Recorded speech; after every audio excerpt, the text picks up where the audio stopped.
Thomas Alva Edison दुनिया के सबसे महान वैज्ञानिकों में से एक थे। थॉमस एल्वा एडिसन बहुत ही मेहनती इंसान थे।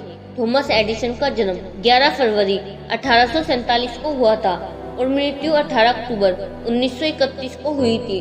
उन्होंने कई आविष्कार किए, जिसमें से सबसे खास है बल्ब का आविष्कार। एडिसन को काम करने का नशा था।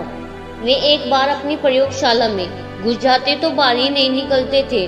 उनकी इस आदत से उनकी पत्नी बहुत चिढ़ी रहती थी।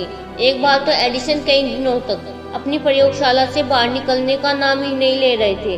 आखिरकार बहुत दिनों के बाद जब वे बाहर निकले तो उनकी पत्नी ने उनसे कहा, तुम दिन रात काम में लगे रहते हो, कभी तो छुट्टी कर लिया करो।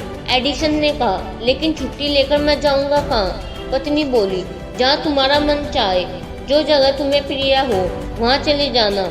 अच्छा, तो फिर मैं वहीं जाता हूँ। यह कहकर एडिसन फिर अपनी प्रयोगशाला में घुस गए। तभी एडिसन को खबर मिली कि उनके कारखाने में आग लग गई है। जीवन भर की उनकी कमाई नष्ट हो गई।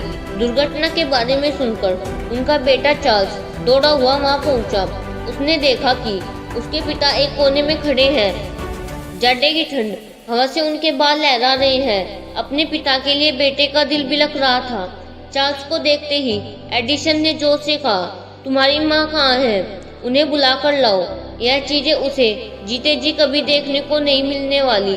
अगले दिन अपनी अनेक उम्मीदों और सपनों को राख के बीच देखते हुए एडिसन ने कहा, तबाही की भी बड़ी कीमत होती है। हमारी सारी गलतियां जल जाती है। अब हम नए सिरे से जिंदगी शुरू कर सकते हैं। इस दुखद घटना के केवल 3 महीने बाद उन्होंने टेलीफोन का आविष्कार किया। यह कहानी हमें बताती है कि विपरीत परिस्थितियों में हमेशा धैर्य बनाए रखना चाहिए।